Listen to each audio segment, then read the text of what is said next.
Hello, Bachcho. Let's see the question. The question says that let inverse trigonometric function be defined as follows: sine inverse -1 to 1 to pi by 2 to 3 pi by 2, cos inverse x -1 to 1 to 0 to pi, tan inverse r from pi by 2 to 3 pi by 2, cot inverse x r from r to pi to 2 pi, cosec inverse minus infinity to minus 1 union 1 to infinity 2 minus pi by 2 to plus pi by 2 minus 0, sec inverse minus infinity to minus 1 union 1 to infinity 2 0 to pi minus pi by 2.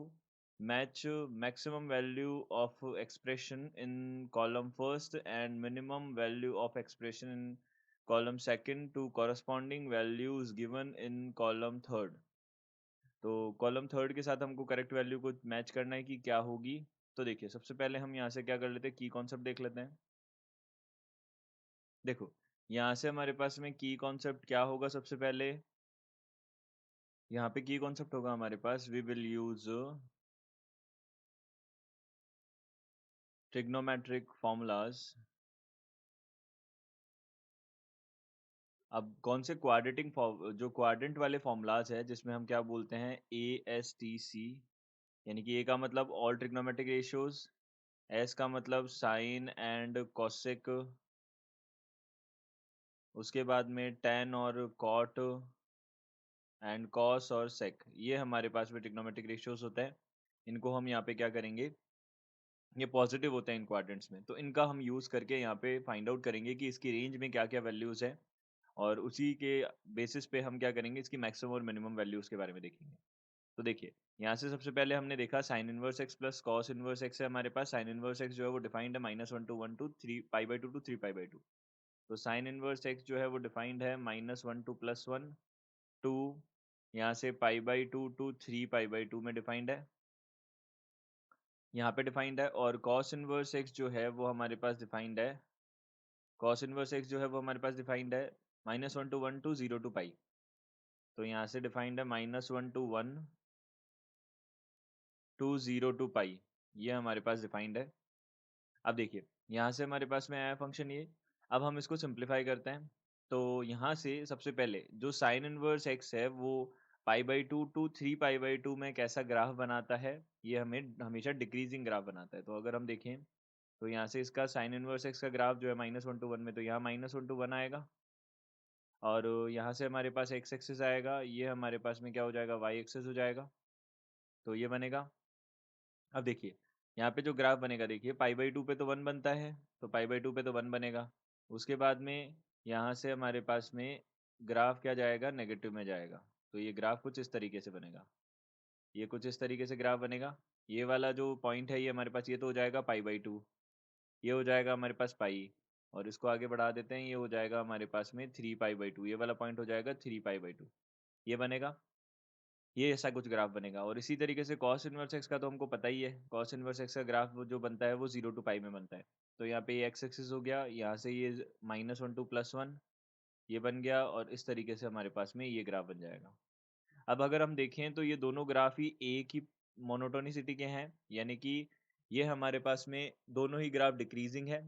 तो इनके जो maximum और minimum values हैं, वो उनका मतलब इनका सम जो है उसका मैक्सिमम मिनिमम वैल्यू क्या करेंगे, हम सीधा सीधा इनको ऐड करके फाइंड आउट कर सकते हैं।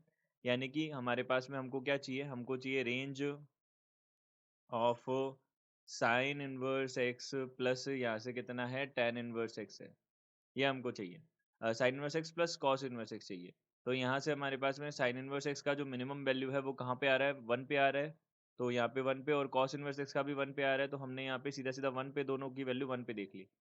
तो 1 पे हमने देखा, तो साइन इनवर्स 1, देखिए हम मिनिमम वैल्यू देख रहे हैं, मिनिमम वैल्यू, मिनिमम वैल्यू।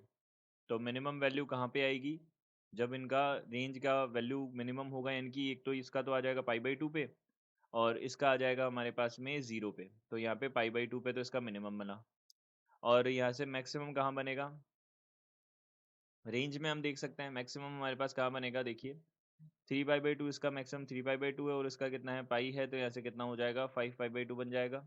ये हमारे पास मैक्सिमम वैल्यू हो गया। तो मैक्सिमम और मिनिमम वैल्यू हो जाएगा हमारे पास ये। तो हमने बोला यहाँ पे इसके लिए मैक्सिमम और मिनिमम वैल्यू आ गया हमारे पास, यानी कि एस से कनेक्ट होना चाहिए। अब एस किससे, और एस ऑप्शन में कहाँ आ रहा है, थर्ड ऑप्शन में आ रहा है। तो अब हम देख सकते हैं यहाँ पे कि क्या हमारे पास में ये जो फर्स्ट है ये वाला तो हमारा 5/2 मैक्सिमम वैल्यू आ रहा है इसका। हम इसका मिनिमम लेना है दूसरे वाले का, तो दूसरा वाला tan inverse X plus cot inverse X है, इसके बारे में भी चेक कर लेते हैं। तो tan inverse plus cot inverse X क्या कनेक्टेड है क्या एस से, यानी कि इसका मिनिमम वैल्यू क्या π/2 है क्या, ये भी हम चेक कर लेते हैं। तो tan inverse X plus cot inverse X की बात कर लेते हैं।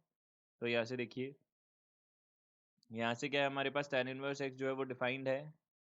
tan इनवर्स एक्स जो है वो हमारे पास डिफाइंड है कहाँ से कहाँ तक, देखिए R2 π/2 टू 3π/2। तो ये क्या है, R2 π/2 टू 3π/2। तो ये है R2 π/2 टू 3π/2 है। एंड ये हमारे पास कॉट इनवर्स एक्स जो है वो कहाँ से कहाँ तक डिफाइंड है, ये है R2 पाई टू 2π डिफाइंड है, ये हमारे पास है, ये हमने देखा। अब देखिए यहाँ पे हमारे पास में हम अगर इसकी वैल्यू देखें तो वैल्यू कैसी बनेगी, क्या बनेगी, इसके बारे में डिस्कशन करना है। तो देखिए यहाँ से हमारे पास क्या बनेगा, सबसे पहले हमने क्या करेंगे इसके अंदर, हम tan inverse X plus cot inverse X की वैल्यूज देखनी है। तो सबसे पहले हमने क्या किया, कोई एक वैल्यू रख के देखा कि क्या बन रहा है हमारे पास में। तो हमने सबसे पहले क्या रख के देखा, मान लीजिए ये हमारे पास फंक्शन है, तो हमने सबसे पहले फंक्शन में एक वैल्यू रख के देखा 1। तो यहाँ से 1 रख के देखा, तो tan inverse 1 plus cot inverse 1, यहाँ से देखिए tan inverse 1 plus cot inverse 1 हमने पुट करके देखा, इसमें पुट किया तो tan इनवर्स 1 का वैल्यू tan इनवर्स एक्स का जो रेंज है π/2 टू 3π/2 है। तो यहाँ पे हमारे पास में वैल्यू जो है वो कौन से क्वाड्रेंट में, एक तो सेकंड में और एक थर्ड में। तो अब थर्ड क्वाड्रेंट में हमारे पास में क्या होता है, टेन, थर्ड क्वाड्रेंट में टेन पॉजिटिव होता है, तो ये बनेगा पाई प्लस, देखिए यहाँ से ये बनेगा पाई प्लस π/4 बन जाएगा, और प्लस यहाँ पे कॉट इनवर्स एक्स जो है वो भी हमारे पास थर्ड क्वाड्रेंट में होता है, तो यहाँ से पाई प्लस π/4 बन जाएगा।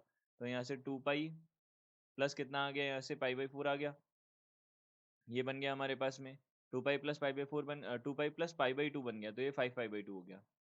अब इसी तरीके से हम similarly F of root three भी देख सकते हैं, दो तीन वैल्यूज रख के देख लेते हैं। तो यहाँ से हमने tan इनवर्स रूट थ्री बनाया, यहाँ पे plus cot inverse root three बनाया, तो यहाँ से कितना हो जाएगा, देखिए यहाँ पे हो जाएगा, वापस से वही थर्ड क्वाड्रेंट में जाना है, तो पाई प्लस यहाँ पे π/3, यहाँ पे ये कितना हो जाएगा, रूट थ्री पे कितने पे बनता है, π/3 पे बनता है, और प्लस पाई प्लस यहाँ पे ये π/6 पे बनता है, तो यहाँ पे भी ये π/2 π/3 प्लस π/6 π/2 बन गया, तो 2π प्लस π/2 बनेगा। तो यहाँ से कितना हो जाएगा हमारे पास में 5π/2 बन जाएगा, ये हमारे पास बन जाएगा, ये हमारे पास बन जाएगा रूट थ्री पे। अब हम यहाँ पे क्या कर सकते हैं, नेगेटिव पे भी रख के देख सकते हैं, हम एक बार कंफर्म कर लेते हैं कि हर जगह ये वैल्यू क्या रहेगा हमारे पास में 5π/2 ही रहेगा। तो इसको कंफर्म कर लेते हैं, तो यहाँ पे कितना आ जाएगा, हमने नेगेटिव में देखा। अब अगर हमने नेगेटिव में देखा तो नेगेटिव में यहाँ पे कितना आएगा, देखो नेगेटिव में यहाँ पे कितना आ जाएगा, हमने मान लीजिए सपोज -1 रखा, तो -1 रखा, तो -1 रखने पे tan इनवर्स -1 आया।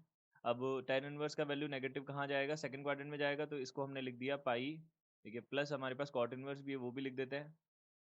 तो यहाँ से पाई माइनस, यहाँ से कितना हो जाएगा, π/4 हो जाएगा, प्लस कॉट इनवर्स है उसका वैल्यू नेगेटिव कब होगा, देखिए अब ये तो पाई टू 2π में है, पाई टू 2π में, इसका मतलब एक तो सेकंड क्वाड्रेंट में जा सकता है, एक तो थर्ड में जा सकता है, एक फोर्थ में जा सकता है।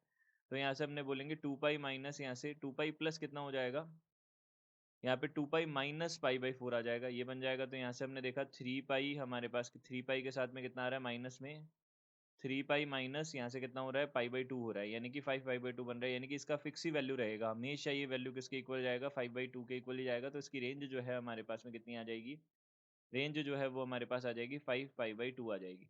तो ये हमने बोला, तो यहाँ से हम बोल सकते हैं कि इसकी मिनिमम वैल्यू और मैक्सिमम वैल्यू सेम रहेगी, और वो 5π/2 ही होगी, तो इसके लिए भी 5π/2 होगा। तो यहाँ से ये दोनों जो है फर्स्ट और फर्स्ट का किससे कनेक्शन हो रहा है, एस से कनेक्शन हो रहा है, तो एस का और किसी के साथ नहीं हो रहा है, तो इसका मतलब हम डेफिनेटली बोल सकते हैं कि सी ऑप्शन हमारा करेक्ट ऑप्शन होगा। तो C option will be our correct answer. I hope you understood it well, good luck, thank you.